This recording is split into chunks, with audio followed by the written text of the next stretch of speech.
এই পৃথিবীতে ঠকে যাওয়া মানুষরা কখনো প্রশ্নের উত্তর পায় না।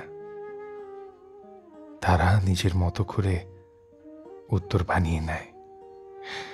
এই যেমন, যা হয় ভালোর জন্য হয়, কিংবা আর কটা দিন, তারপর বেলা মুক্তি।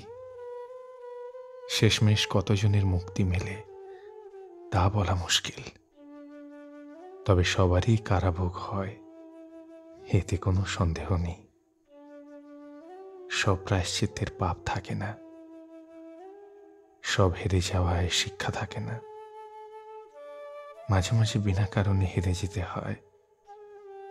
নিয়তির সাথে যুদ্ধে জেতার ক্ষমতা আমার নেই, কখনো ছিলও না।